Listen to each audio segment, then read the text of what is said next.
This energetic alchemy was given by Angel Gashita, whom you can find online at angelgashita.com, and I am presenting this alchemy with their permission.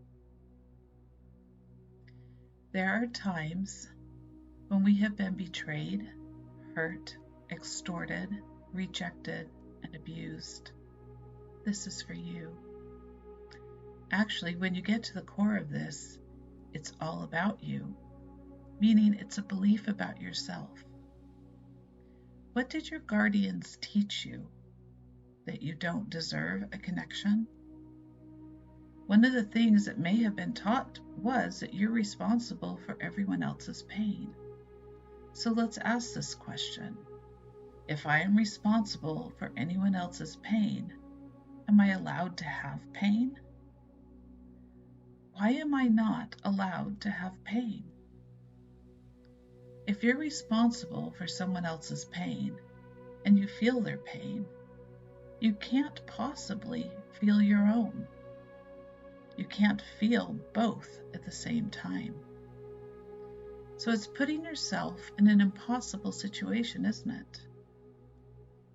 The question to ask yourself is, where do I exist? You don't exist because you're not them. You become them, so you are not you.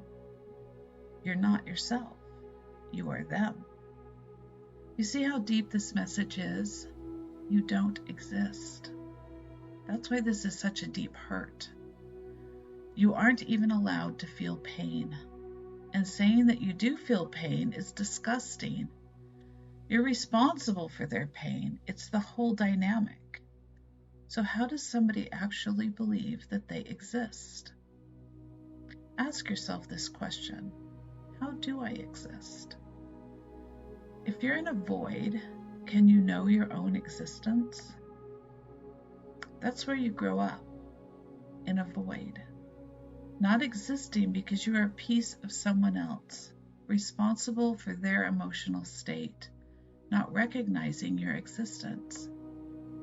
It's being seen by self, because if you can't be seen by self, you certainly won't be seen by others. So how does one see self? Every single child comes into this world and forms their sense of self through those that are around them, which is almost always the parents. All of the input that is taken from the parents starts to form the sense of self of the child, because what's happening is the child is looking to the response, to the reactions of others to understand their own place in this world and to understand their own existence. So what happens when you come into the world and you're met with a void? How does one see self in that scenario? You don't. There is no reflection to see self. So how do you create reflection? Through internal interaction, through accountability. It's coming to the heart and loving oneself, believing in oneself. And how does one do that? You've got to create a reflection in order to understand self through different eyes. And you have to have an interaction to create the reflection. So what is that interaction? You have to create a reflection by putting a mirror in front of you. How do you do that? If you were born into a void, and the energy sent back to you is you don't exist. But if you do exist, it is for the benefit of everyone else. So if everyone else has pain, it's because of you. What kind of interaction must you learn to create in order to see self? What is the mirror going to be made up of? The catalyst into function is to actually put the majority of the focus not on the shadow of not existing, but on the love that you poured into others. What happens when you put your focus into your own love that you poured out? It reflects back. And how does it reflect back? Who knows the love that you poured into them? Who knows about it? Who knows about it intimately? Only you do.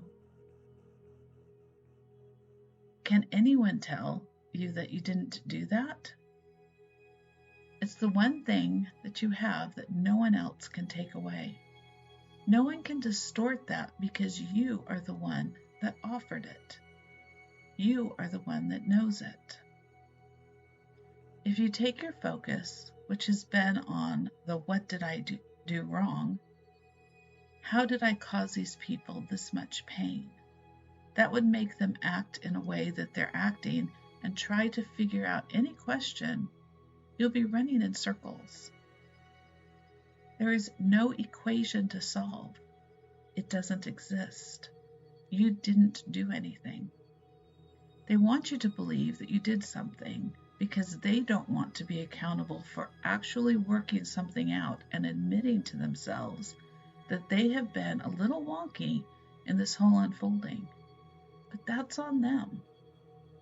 That's the whole shadow of you're responsible for everyone else's pain. That's an illusion, and you don't even exist. You're not responsible for their pain. They are. That's on them. That's for them to experience in their own energy. You don't have any control over that. What you did, you genuinely offered to them. Years of consistent, absolute love. So much love that you poured into them.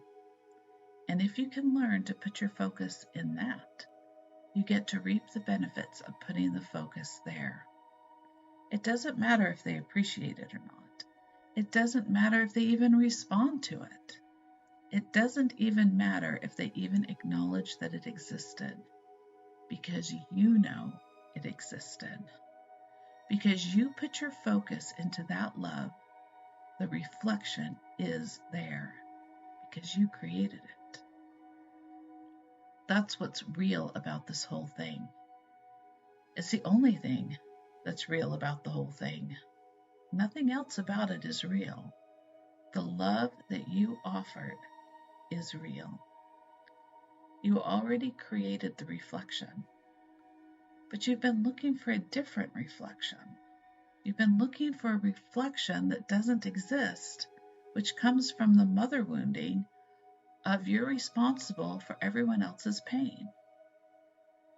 How about you're responsible for the love that you poured into them? You are responsible for that. And in putting the focus there, that's actually the cycle that you get into. And you can feel if you're in that cycle. Are you detached from whatever others are doing? Does it free you from entanglement? Yes, it just falls away. So that's how you know what achieves the alchemical result. Here's where you have been in confusion, chaos, pain, etc. You've been plugged into the illusion that they're creating so that they don't have to actually interact with their own chaos, with their own nastiness at the moment. But does that chaos and nasty have anything to do with you? It literally has nothing to do with you. But what have they been saying to you? We want you to be responsible for us. You're so good at being responsible for our pain. You've been doing it for years. You're going to do it here too. How dare you actually confront us with something that we need to address on our own? And then you can go, yeah, nice try. I know what I poured into you, and that's where I'm holding my focus. And as I hold my focus and the love that I poured into you, that love is reflected back to me. I get to feel the reality of what I invested. Whether you accept it or not, I get to accept it, and I get to reap the benefits of it. The belief in you, the softness with you, the compassion for you, the honesty with you, the vulnerability with you, the camaraderie with you, the laughter with you, the opportunities presented to you, the comfort offered to you, the nurturing offered to you, the welcoming offered to you, the integration offered to you, the family offered to you. It goes on and on and on. All the beauty that I offered you, that is its own closed loop, and it's a peaceful one. We want you to think about this, to think about the love loop that you don't pay attention to, and how it could change your life if you were to pay attention to it. You think that when you offer love and all the attributes of love that we just went through, you think you're only offering that to another person. But the truth is, you're offering it, period. It's already a closed loop. So if you so choose, you also are the recipient of it. You can't not be when you offer, because you're the one that's generating the energy in the first place. If you're generating the energy in the first place, you are the energy. If you are the energy, you are the recipient of it. It's not thought of that way, but it goes both ways. Finding that boundary is kind of an exercise in where we are. A boundary doesn't mean that you're offering anything other than something loving. A lot of times, by the time you feel like you're capable of making a boundary, you are justified in making a boundary or validated in making a boundary because you're already pissed off. And that's where the real problem is. Because if you had had a better understanding about why the boundary needed to be there in the first place, then the boundary would have been created with the exact energy of love. So you wouldn't have ever gotten to the point where you had to create a boundary out of being hurt. That's a learning process. The more you understand how to make boundaries from a space of love, understanding this boundary is erected because I love you, and this boundary is erected because I love me, and I love our relationship, and I want to keep it clean. That's pure. That's making this boundary not because they're awful or any of that. It's I'm making this boundary out of love and respect for both of us, period. That's the place you want to be able to get to. That's where you want to operate from all the time. You know, when someone's trying to trample your boundary and you reject that, it's the most loving thing you can do because you're preserving what's clean between you. You're saying, I'm not going to sacrifice what's clean between us for anything, even if you think it needs to be sacrificed. I have clarity on this. I'm not sacrificing it. If you need to hate me for that, you can. But I will always know that I made the decision I made out of love for you and love for us. So this is the loop of love for yourself and for others when you set a boundary, letting them know that you are taking accountability for your life and expecting and respecting them for taking accountability for their life.